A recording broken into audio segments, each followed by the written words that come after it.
आज हम लोग इस वीडियो में देखेंगे हमारा इतिहास और नागरिक जीवन। इसमें इतिहास में हम लोग पढ़ेंगे आज पाठ 9 गुप्त काल। तो सबसे पहले हम लोग इस वीडियो में इस पाठ को पढ़ेंगे, इसके बाद जो है इसके अभ्यास प्रश्न वीडियो के अंत में देखेंगे। आपको ध्यान से इस पाठ को सुनना है, इस वीडियो को सुनना है, जिससे कि आपको प्रश्न जो अभ्यास में जो प्रश्न दिए गए हैं वो आप आसानी से उसको हल कर सकें। और ये प्रतियोगी परीक्षाओं की दृष्टि से भी बहुत ही इम्पॉर्टेंट चैप्टर है। तो आइए इसको देखते हैं। दिल्ली में स्थित मेहरौली लौह स्तंभ में चंद्र नामक शासक की विजयों का वर्णन है। इस चंद्र नामक शासक की पहचान इतिहासकार गुप्त वंश के शासक चंद्रगुप्त द्वितीय से करते हैं। आपको जानकर आश्चर्य होगा कि आज 1600 साल बीत जाने के बाद भी इस लौह स्तंभ में जंग नहीं लगा है। इससे गुप्त काल की उन्नत प्रौद्योगिकी का पता चलता है। कुषाणों के पश्चात एक नए वंश का उदय हुआ। यह राजवंश गुप्त वंश के नाम से जाना जाता है। यानी गुप्त वंश कहाँ से आया, कैसे इसका उदय हुआ, तो इसमें बताया गया कि कुषाणों के बाद एक जो है नए वंश का उदय हुआ था। यानी कुषाण के बाद जो है गुप्त राजवंश की शुरुआत हुई थी। गुप्त साम्राज्य भारत में लगभग 319 से 1920 ईस्वी में स्थापित हुआ था। गुप्त साम्राज्य भारत में कब स्थापित हुआ था? लगभग 319-20 ईस्वी में। इस राजवंश ने भारत के विशाल भूभाग पर लगभग 200 वर्षों से भी अधिक समय तक शासन किया। गुप्त सम्राटों ने विशाल साम्राज्य स्थापित कर केंद्रीय शक्ति को सुदृढ़ किया, यानी मजबूत किया। गुप्त शासकों ने व्यापार, साहित्य, कला, स्थापत्य, विज्ञान एवं तकनीकी के विकास को बहुत प्रोत्साहित किया। गुप्त काल में देश धन धान्य से पूर्ण था, यानी सुविधा संपन्न था, धन दौलत की कमी नहीं थी। गुप्त काल को भारत का स्वर्ण काल कहा जाता है। यही पूछा जाता है कि स्वर्ण काल किस काल को कहा जाता है, तो गुप्त काल को स्वर्ण काल कहा जाता है। इसके बाद हम देखेंगे गुप्त वंश।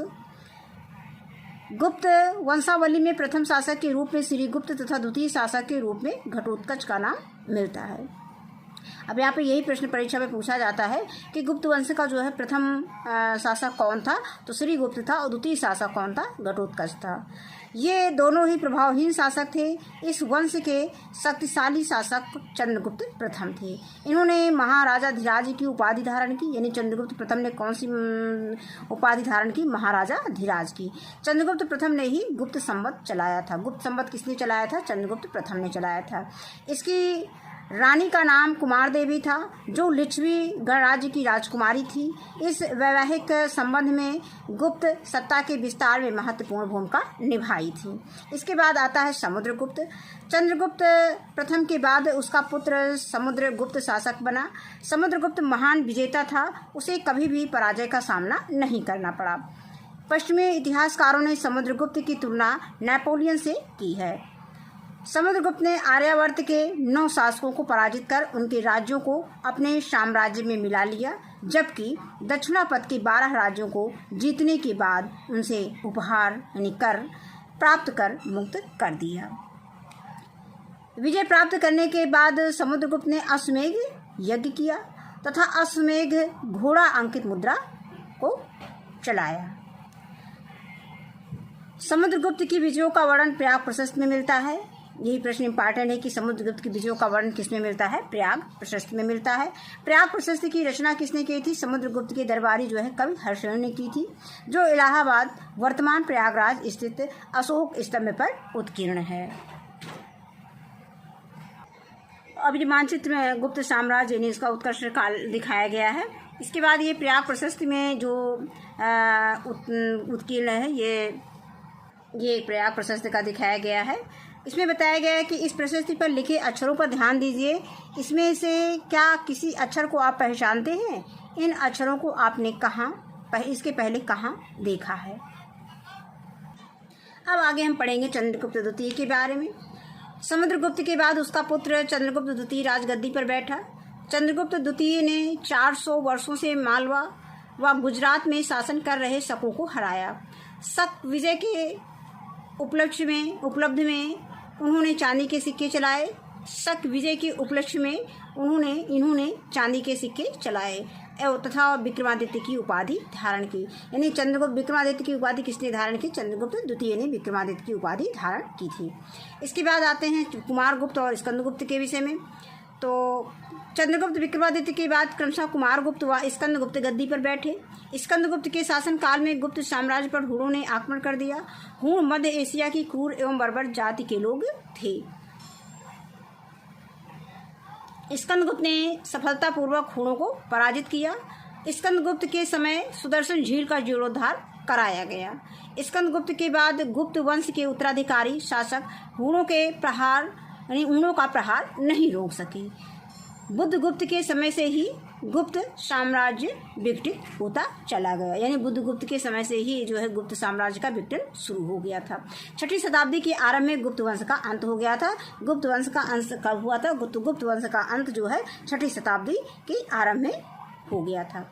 अब इसके बाद आता है प्रशासन, यानी गुप्त काल का प्रशासन कैसा था। तो गुप्त काल में सम्राट शासन का केंद्र होता था। यानी शासन का केंद्र कौन होता था? गुप्त काल में जो सम्राट होता था वही शासन का केंद्र होता था। राजा की सहायता के लिए मंत्रिपरिषद होती थी, जिसके सदस्यों को अमात्य कहा जाता था। यानी जो राजा के जो सहायता के लिए मंत्रिपरिषद की गठित की गई थी उसे क्या कहा जाता था? उस समय अमात्य कहा जाता था। गुप्त साम्राज्य भुक्त यानी प्रांत में विभाजित था। प्रांत को इसमें क्या कहा गया है? भुक्त कहा गया है। प्रांत के प्रमुख को क्या कहा जाता था? उपरिक कहा जाता था। और प्रशासन की सबसे छोटी इकाई ग्राम होती थी। गुप्त काल में राज्य के अधिकारियों को नगद वेतन के स्थान पर क्या दिया जाता था? भूमि दी जाती थी। प्राचीन काल से चली आ रही राजस्व प्रणाली का अनुसरण किया गया। सामान्यतः कुल उपज का 1/6 भाग कर के रूप में लिया जाता था। इसके बाद आता है धर्म। गुप्त शासक वैष्णव धर्म अनुयायी थे। तो यही प्रश्न आता है परीक्षाओं में कि गुप्त शासक किस धर्म के अनुयायी थे? तो वैष्णव धर्म के अनुयायी थे। इन्होंने परम भागवत की उपाधि धारण की। गुप्त शासकों को राजकीय चिन्ह गरुड़ था। इनका राजकीय चिन्ह क्या था? गरुड़ था। इसके बाद हम देखेंगे गुप्त साम्राज्य की उपलब्धियां। यानी गुप्त साम्राज्य की क्या क्या उपलब्धियां थी इसको देखेंगे। इसके पहले हम देख लें कि गुप्त साम्राज्य का जो साम्राज्य का जो विभाजन था वो कैसे हुआ था। अब ये गुप्त साम्राज्य विभाजन दिया गया है गुप्त काल का। तो इसमें जो है ग्राम होता था और ग्राम के बाद फिर विधि यानी ग्रामों का समूह होता था।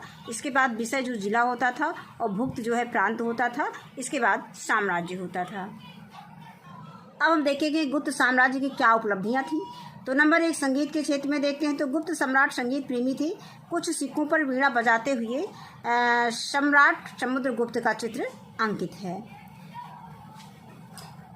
ये इस चित्र में दिखाया गया है, ये वीणा बजाते हुए। और यहाँ पे दिया गया है दशावतार मंदिर देवगढ़, ये झांसी में है। इसके बाद हम देखेंगे कला, स्थापत्य, मूर्तिकला और चित्रकला।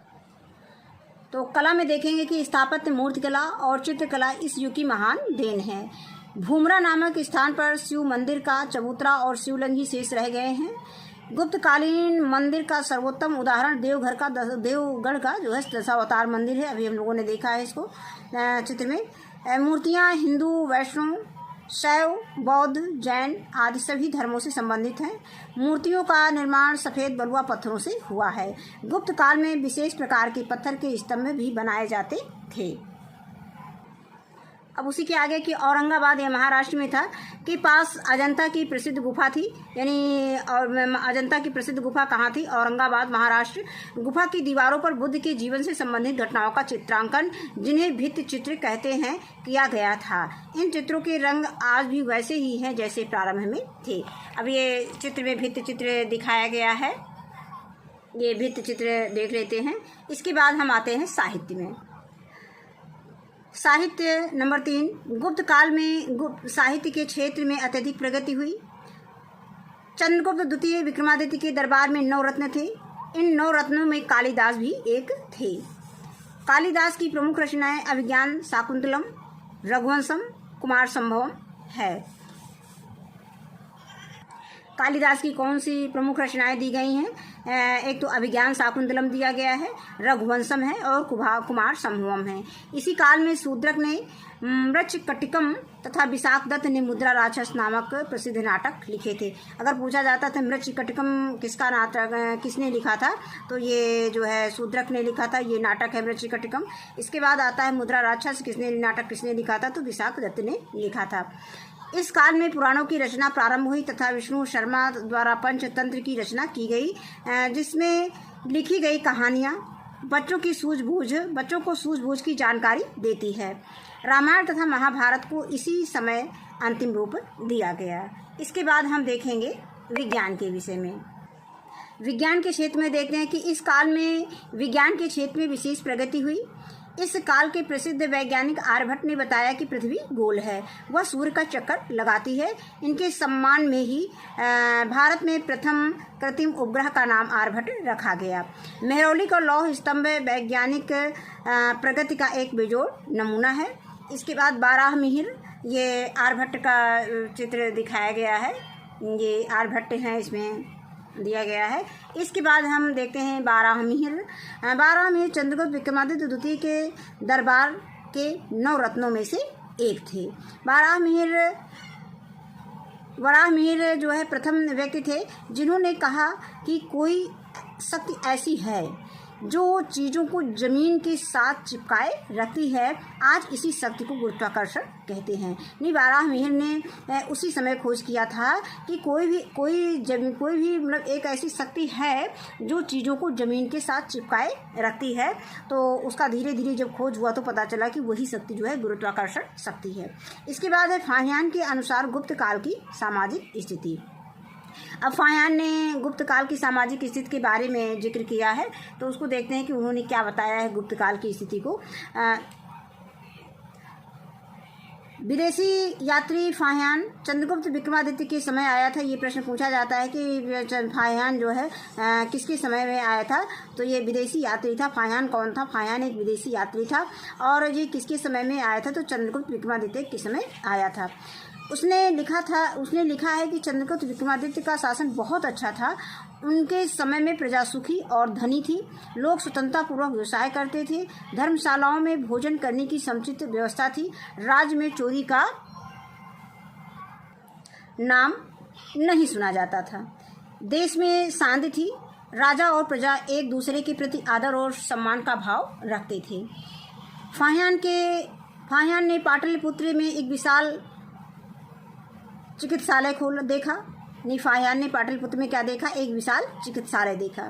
चिकित्सालयों में रोगियों को मुफ्त दवा व भोजन देने की व्यवस्था थी। नगर में अनेक संस्थाएं थीं जहां दीन दुखियों की मदद और अपाहिजों के सेवा की जाती थी। गुप्त काल के लोग दानी और दयालु प्रवृत्ति के थे। गुप्त काल में लोग लहसुन, प्याज व शराब का सेवन नहीं करते थे। वे अहिंसक और सत्यवादी थे। इसके बाद हम इसके अभ्यास प्रश्न देखेंगे, और अभ्यास प्रश्न देखने के पहले इसमें हम गुप्त वंश के बारे में देख लेते हैं, कितने शासक कितने समय तक शासन किए। तो इस चार्ट में दिखाया गया है कि गुप्त वंश में जो है लगभग गुप्त वंश जो 319 ईस्वी से 550 ईस्वी तक था।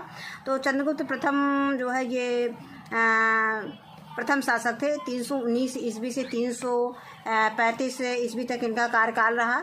इनकी बाद चंद्रगुप्त के बाद समुद्रगुप्त आए। ये 335 ईस्वी से 375 ईस्वी तक इनका शासनकाल रहा।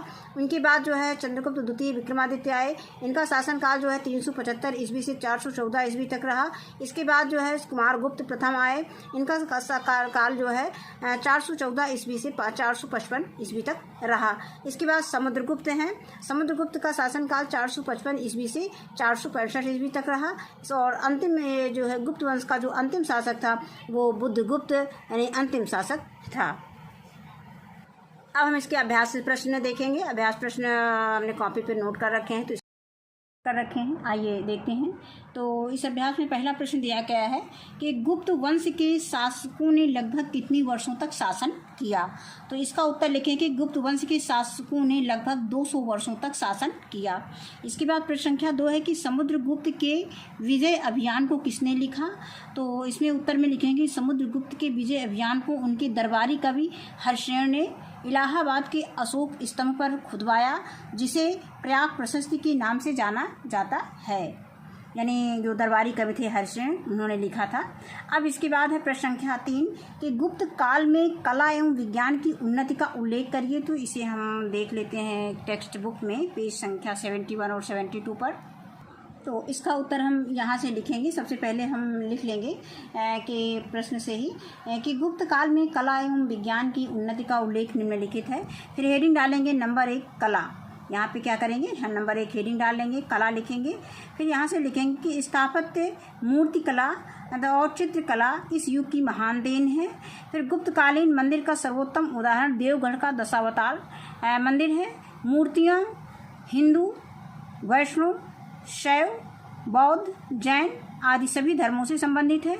मूर्तियों का निर्माण सफ़ेद बलुआ पत्थरों से हुआ है। गुप्त काल में विशेष प्रकार के पत्थर के स्तंभ भी बनाए जाते थे। फिर इसमें दूसरी हेडिंग डालेंगे विज्ञान, क्योंकि कला और विज्ञान की उन्नति पर हमें उल्लेख करना है गुप्त काल में। तो यहाँ पे हम हेडिंग डालेंगे विज्ञान। फिर लिखेंगे कि गुप्त काल में, इस नहीं लिखेंगे या इस काल में लिख सकते हैं, लेकिन यहाँ पे लिखेंगे कि गुप्त काल में विज्ञान के क्षेत्र में विशेष प्रगति हुई। इस काल के प्रसिद्ध वैज्ञानिक आर्यभट्ट ने बताया कि पृथ्वी गोल है, यह सूर्य का चक्कर लगाती है। इनके सम्मान में ही भारत में प्रथम कृत्रिम उपग्रह का नाम आर्यभट्ट रखा गया। महरौली का लौह स्तंभ वैज्ञानिक प्रगति का एक बेजोड़ नमूना है। वराहमिहिर चंद्रगुप्त विक्रमादित्य द्वितीय के दरबार के नवरत्नों में से एक थे। वराहमिहिर प्रथम व्यक्ति थे जिन्होंने कहा कि कोई शक्ति ऐसी है जो चीज़ों को जमीन के साथ चिपकाए रखती है। आज इसी शक्ति को गुरुत्वाकर्षण कहते हैं। तो यहाँ तक हम इसका उत्तर इसमें लिख लेंगे अपनी कॉपी पर। फिर अगला प्रश्न है प्रश्न संख्या 4 कि गुप्त काल में भारत को स्वर्ण युग क्यों कहते हैं। इसका उत्तर हम टेक्स्ट बुक में पेज संख्या 69 पर देख लेते हैं। इसका उत्तर हम यहाँ से लिखेंगे कि गुप्त सम्राटों ने विशाल साम्राज्य स्थापित कर केंद्रीय शक्ति को सुदृढ़ किया, ने मजबूत किया। गुप्त शासकों ने व्यापार, साहित्य, इसको इसी के सामने आगे लिखते चले जाएंगे। गुप्त शासकों ने व्यापार, साहित्य, कला, स्थापत्य, विज्ञान एवं तकनीकी के विकास को बहुत प्रोत्साहित किया। फिर पूर्वविराम गुप्त काल में देश धन धान्य से भरपूर था। गुप्त काल को भारत का स्वर्ण काल कहा जाता है। फिर अगला प्रश्न है प्रश्न संख्या 5 फाहियान कौन था, उसने तत्कालीन भारत के विषय में क्या लिखा। तो इसका उत्तर लिखेंगे कि फाहियान एक चीनी यात्री था। उसके बाद इसका उत्तर जो है टेक्स्ट बुक में देखते हैं। फिर उसी के आगे लिखेंगे कि विदेशी यात्री फाहियान चंद्रगुप्त विक्रमादित्य के समय भारत आया था। उसने लिखा है कि चंद्रगुप्त विक्रमादित्य का शासन बहुत अच्छा था। इनके समय में प्रजा सुखी और धनी थी। लोग स्वतंत्रतापूर्वक व्यवसाय करते थे। धर्मशालाओं में भोजन करने की समुचित व्यवस्था थी। राज्य में चोरी का नाम नहीं सुना जाता था। देश में शांति थी। राजा और प्रजा एक दूसरे के प्रति आदर और सम्मान का भाव रखते थे। बस यहीं तक इसका उत्तर हम लिख देंगे, इतना पर्याप्त है। इसी के साथ इसको भी पढ़ लेते हैं, अगर याद रहता है तो परीक्षा में जोड़ देंगे। फाहियान ने पाटलिपुत्र में एक विशाल चिकित्सालय देखा। चिकित्सालयों में रोगियों को मुफ्त दवा एवं भोजन देने की व्यवस्था थी। नगर में अनेक संस्थाएं थी जहां दीन दुखियों की मदद और अपाहिजों की सेवा की जाती थी। गुप्त काल के लोग दानी और दयालु प्रवृत्ति के थे। गुप्त काल में लोग लहसुन, प्याज व शराब का सेवन नहीं करते थे। वे अहिंसक और सत्यवादी थे। इसको हम पढ़ लेंगे और अगर याद रहता है तो इसको 1-2 पॉइंट इसमें हम बढ़ा के लिख सकते हैं। इसके बाद देखेंगे प्रश्न संख्या 6 गुप्त शासकों ने अपने साम्राज्य को बढ़ाने के लिए क्या उपाय किए। तो इसके उत्तर में लिखेंगे कि गुप्त शासकों ने आर्यावर्त के 9 शासकों को पराजित कर उनके राज्यों को अपने साम्राज्य में मिला लिया। अंत में उन्होंने अपने वंश और शक्ति को बढ़ाने के लिए अश्वमेध यज्ञ किया तथा अश्वमेध घोड़ा अंकित मुद्रा को चलवाया। सत विजय के उपलक्ष्य में इन्होंने चांदी के सिक्के चलाए। तो बस इसका उत्तर यहीं तक है। इसके बाद अगले प्रश्न संख्या 7 पे आते हैं कि सही मिलान कीजिए। तो कालिदास किसकी रचना, किसकी रचना ही? अभिज्ञान शाकुंतलम। कालिदास ने क्या लिखा था? अभिज्ञान शाकुंतलम। इनका संबंध इसे है। इसके बाद है शूद्रक है मृच्छ कटकम। तो इसमें हम मृच्छ कटकम में निशान एरो लगा देंगे, मिलान कर देंगे इससे। इसके बाद है विशाखदत्त है मुद्रा राक्षस। विशाखदत्त ने मुद्रा राक्षस नामक कविता वो किताब लिखी थी। इसके बाद आता है बारहमिहिर का संबंध है किससे है? गुरुत्वाकर्षण से है। वराहमिहिर गुरुत्वाकर्षण। इसके बाद है आर्यभट्ट है पृथ्वी सूर्य का चक्कर लगाती है, इसको इन्होंने बताया था। अब इसके बाद हम आते हैं प्रश्न संख्या 8 पर, रिक्त स्थानों की पूर्ति कीजिए। तो पहला दिया गया है कि भारत का नेपोलियन, यहाँ पे डॉट दिया है, को कहा जाता है, किसको कहा जाता है? समुद्रगुप्त को कहा जाता है। यानी भारत का नेपोलियन समुद्रगुप्त को कहा जाता है। इसके बाद आता है खास स्कंदगुप्त ने डॉट झील का जीर्णोद्धार करवाया। तो इसमें हम लिखेंगे सुदर्शन, यानी स्कंदगुप्त ने सुदर्शन झील का जीर्णोद्धार कराया। इसके बाद है प्रश्न संख्या गा है, उसी में कथन गा दिया गया है वाक्य। गुप्त संवत का प्रारंभ ईस्वी में से होता है। तो कब होता है? 319-20 ईस्वी से होता है। यानी गुप्त संवत का जो प्रारंभ कब से होता है? 319-20 ईस्वी से होता है। फिर अंगा दिया गया है, गुप्त वंश के पहले शासक कौन थे? तो गुप्त वंश के पहले शासक श्री गुप्त थे।